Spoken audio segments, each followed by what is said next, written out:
السلام علیکم ورحمۃ اللہ تعالی وبرکاتہ۔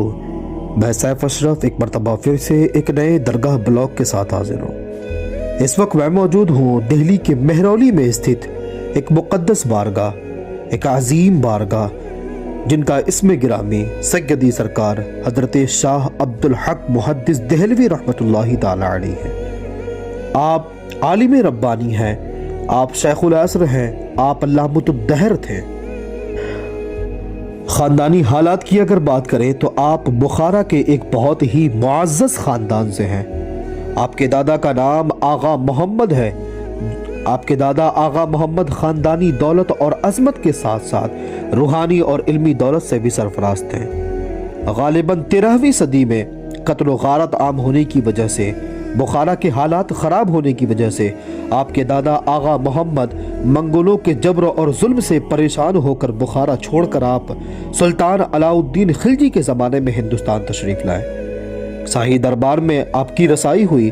سلطان علاء الدین خلجی نے آپ کو دیگر خاص کام اور خاص لوگوں کے ساتھ گجرات فتح کرنے کے لیے بھیجا۔ الحمدللہ گجرات کی فتح کے بعد آپ نے وہیں بود و باش اختیار کر لی۔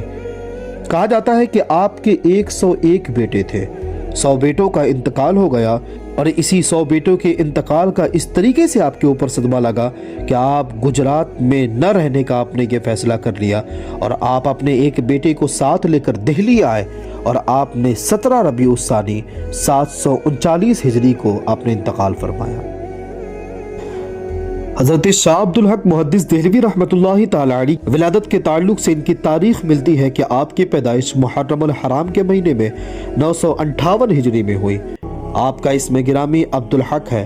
والد ماجد کی اگر بات کریں تو آپ کے والد ماجد کا نام مولانا سیف الدین ہے۔ آپ ایک اچھے شاعر اور ایک بہت بڑے عالم ہونے کے علاوہ ایک صاحب دل بزرگ بھی تھے۔ تعلیم و تربیت کا مرحلہ آپ کا کچھ یوں کہ آپ کے والد بزرگوار نے آپ کی تعلیم و تربیت کا کافی توجہ دیا، کافی خیال رکھا۔ آپ نے ابتدائی تعلیم اپنے والد ماجد کی آغوش میں ہی پائی، اور آپ بہت ذہین تھے۔ چند ماہ میں ہی آپ نے قرآن کریم کو مکمل کر لیا، اور بہت کم مدت میں آپ نے قرآن کریم کا حفظ بھی مکمل کر لیا۔ آپ نے 18 سال کی عمر میں علوم ظاہری کی تحصیل سے فراغت پالی۔ فراغت کے بعد آپ کو حج بیت اللہ کا خیال آیا۔ آپ حج بیت اللہ کا بہت شوق رکھا کرتے تھے۔ حج کے ارادے سے آپ دہلی سے روانہ ہو گئے۔ آپ رمضان المبارک کے مہینے میں 996 ہجری میں شیخ عبدالوہاب منقی کی خدمت میں حاضر ہو کر ان کے فیوز و برکات سے بہرمند ہوئے، اور علم باطنی کی تعلیم آپ نے شیخ عبدالوہاب منقی سے حاصل کی۔ تصوف کی کتابیں ان سے پڑھی اور ان کی نگرانی میں حرم شریف میں عبادت کی۔ آپ خاص مقامات پر حاضر ہو کر یہ دعا کیا کرتے تھے، اور حضرت شاہ عبدالحق محدث دہلوی رحمۃ اللہ تعالی علیہ وہ خود فرماتے ہیں کہ یہ فقیر جب مکہ معظمہ میں تھا تو آپ حضرت صلی اللہ تعالی علیہ وآلہ وسلم کے دولت قدے پر، جسے بیعت خدیجہ کہتے ہیں، اور مکہ شریف میں بیت اللہ شریف کے بعد سب سے اہم اور سب سے افضل مقام جسے کہا جاتا ہے وہ بیت خدیجہ ہے۔ میں اس بارگاہ میں حاضر ہوتا تھا، اور بارگاہ میں حاضر ہو کر اللہ کے رسول صلی اللہ تعالی علیہ وآلہ وسلم کی بارگاہ میں میں فقیروں کی طرح چیختا تھا اور کہتا تھا کہ اے رسول اللہ صلی اللہ تعالی علیہ وآلہ وسلم، یا رسول اللہ مرحمت کیجئے، یہ فقیر آپ کا سائل ہے اور آپ کے دروازے پر حاضر ہے۔ جو کچھ اس وقت مجھے سمجھ آتا اور جو کچھ طلب ہوتی، میں حضور کی بارگاہ میں یہ عرضی دیتا اور اپنے دامن کو وہاں سے بھر کر واپس آتا تھا۔ بیعت و خلافت کی اگر بات کریں تو آپ کے والد بزرگوار آپ کے پہلے روحانی مرشد اور پیشوا ہیں۔ اپنے والد ماجد کے حکم کے مطابق آپ حضرت سید موسیٰ گیلانی سے بیعت ہوئے، اور ان کی خصوصی توجہ سے آپ مستفید ہوئے۔ جب مکہ معظمہ پہنچے تو وہاں حضرت شیخ عبدالوہاب منقی کے دست حق پر آپ بیعت ہوئے۔ حضرت شیخ عبدالحق محدث دہلوی رحمۃ اللہ تعالی علیہ وہ مبارک ذات ہے جنہوں نے علم حدیث کو سب سے پہلے ہندوستان لایا۔ کہا جاتا ہے کہ آپ مدینہ پاک میں تھے کہ اللہ کے رسول صلی اللہ تعالی علیہ وآلہ وسلم آپ کے خواب میں تشریف لاتے اور آپ سے یہ فرماتے ہیں کہ اے عبدالحق، تم ہندوستان چلے جاؤ، ہندوستان کی سرزمین کو تمہاری ضرورت ہے۔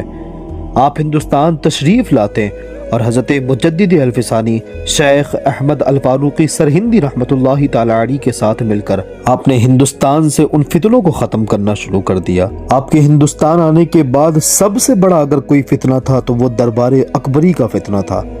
حضرت شیخ عبدالحق محدث دہلوی رحمۃ اللہ تعالی علیہ کے زمانے میں ایک بہت بڑا فتنہ تھا جسے اس وقت کے علماء سو نے برپا کیا تھا۔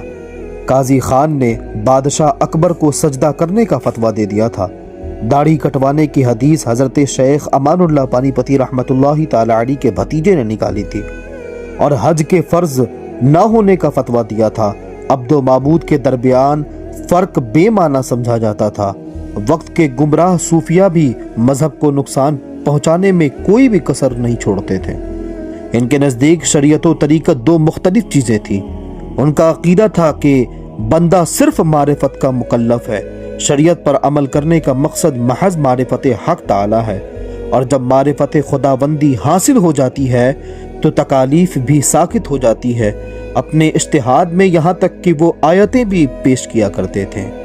اتنا ہی نہیں بلکہ رقص و سرور اس وقت تصوف کی جان مانی جاتی تھی۔ انہی عقائد باطلہ اور خیالات فاسدہ رکھنے والے علماء کرام نے اکبر بادشاہ کو دین سے برگشتہ کر دیا۔ اکبر نے دین کو خیر آباد کہہ دیا تھا، جس کا ثبوت دربار اکبری میں ہونے والے غیر شرعی حرکت سے ملتا ہے۔ نبوت و رسالت، دیدار الہی اور حشر و نشر کے متعلق تمسخر یعنی مذاق بنانا، حشر کو اور قیامت کے اور میدان محشر کے معاملات کو مذاق سمجھنا، ان سب معاملات میں شک رکھنا، شبہات ظاہر کرنا، قرآن شریف میں تواتر اور قرآن پاک کے کلام الہی ہونے، جسم کے فنا ہونے کے بعد روح کے باقی رہنے اور ثواب اور عقاب کو محال سمجھا جاتا تھا، ان سب کی کوئی اہمیت نہیں مانی جاتی تھی۔ دیوان خانے میں اعلانیہ طور پر کسی نماز کو پڑھنے کی کسی کی کوئی مجال نہیں تھی، نہ کسی کو اتنی آزادی دی جاتی تھی۔ اسلام کی مخالفت میں سور اور کتا کے ناپاک ہونے کا مسئلہ منسوخ کر دیا گیا تھا۔ شاہی محل کے نیچے یہ دونوں جانور باندھے جاتے تھے۔ بادشاہ ان کا دیکھنا عبادت خیال کرتا تھا۔ علم فقہ، علم تفسیر اور حدیث پڑھنے والے کو مردود قرار دیا جاتا تھا۔ اللہ اکبر۔ حضرت شیخ عبدالحق محدث دہلوی رحمۃ اللہ تعالی علیہ نے انہی حالات کے پیش نظر تقریری ہو چاہے وہ تدریسی ہو، چاہے وہ جس طریقے کی بھی اصلاح ہو، آپ نے ان کا قدم اٹھایا اور تحریر کا بھی سہارا لیا، اور تکمیل الایمان آپ نے ایک کتاب لکھی، اور اس تصنیف کے ہی ذریعے سے عقائد باطلہ اور خیالات فاسدہ رکھنے والے علماء کا آپ نے منہ توڑ جواب دیا۔ عقائد کے موضوع پر ہی حضرت شیخ محدث دہلوی رحمۃ اللہ تعالی علیہ کی مذکورہ یہ کتاب عظیم شہرت رکھتی ہے، اور اس کتاب میں آپ نے اسلامی عقائد اور قواعد شرع کی روشنی میں معمولات اہل سنت کو تفصیل سے بیان کیا ہے۔ عہد اکبری میں ہر کسی کو مذہبی معاملات میں دخل اندازی کرنے کی اجازت تھی، جس سے بدعت اور گمراہی بہت زیادہ پھیلتی اور بکثرت جنم لیا کرتی تھی۔ آپ نے سختی سے اس کا رد کیا اور ہر کسی کو ان سارے معاملات میں دخل اندازی کرنے سے منع فرمایا۔ غیر شرعی اور غیر اسلامی رسم و رواج کو دور کرنے کے لیے کتابیں اور رسائل تحریر فرمائیں۔ چنانچہ حضرت سیدنا امام حسین رضی اللہ تعالی عنہ کی شہادت کے تعلق سے جو خرافات رائج تھی، اور ماہ سفر کے بارے میں عوام میں جو یہ مشہور تھا کہ یہ مہینہ مسعود اور نامبارک ہے، آپ نے اپنی کتاب ما ثبات من السنہ میں احادیث کی روشنی میں ان خرافات کی تردید فرمائی اور ان سارے معاملات کو آپ نے دبایا۔ حضرت شیخ عبدالحق محدث دہلوی رحمۃ اللہ تعالی علیہ کے 3 فرزند تھے۔ پہلے حضرت شیخ نور الحق، دوسرے حضرت شیخ علی محمد، اور تیسرے حضرت شیخ محمد ہاشم۔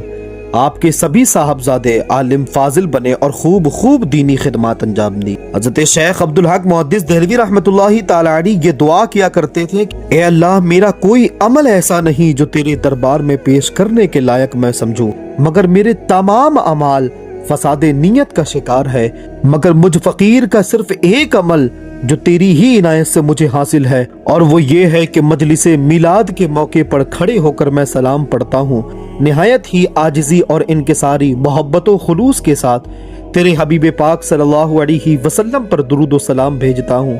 اے اللہ، وہ کون سا مقام ہے جہاں میلاد پاک سے پڑھ کر تیری طرف خیر و برکت کا نزول ہوتا ہے، اس لیے اے اللہ مجھے پکا یقین ہے میرا یہ عمل کبھی بھی بیکار نہیں جائے گا، بلکہ میرا یہ یقین ہے کہ تیری بارگاہ میں قبول ہوگا، اور جو کوئی درود و سلام پڑھ کر تیری بارگاہ میں دعا کرے اور درود و سلام کو ذریعہ بنائے، اس کی دعا کبھی بھی مسترد نہیں ہو سکتی ہے۔ حضرت شیخ عبدالحق محدث دہلوی رحمۃ اللہ تعالی علیہ کے بارے میں ان کی حیات طیبہ سے یہ معلوم چلتا ہے کہ 21 ربیع الاول 1052 ہجری بمطابق 1642 عیسوی میں آپ کا انتقال ہو گیا۔ آپ کے جسم مبارک کو حوض شمسی کے کنارے سپرد خاک کیا گیا، اور وصیت کے مطابق آپ کے صاحبزادے حضرت مولانا شیخ نور الحق علیہ رحمہ نے نماز جنازہ پڑھائی۔ آپ کا مزار مبارک مہرولی شریف حوض شمسی کے کنارے ایک جگہ جسے گاندھی نگر کہا جاتا ہے، اسی جگہ پر آپ کا مزار مبارک آج بھی موجود ہے۔ یہ تھی ایک مختصر سوانح حیات حضرت شیخ عبدالحق محدث دہلوی رحمۃ اللہ تعالی علیہ کی۔ ایسی ہی بزرگوں کے بایوگرافی کے بارے میں جاننے کے لیے، بزرگوں سے ریلیٹڈ ویڈیوز کو دیکھنے کے لیے چینل سے جڑے رہیں۔ ملتے ہیں اگلے ویڈیو میں، تب تک کے لیے السلام علیکم ورحمۃ اللہ۔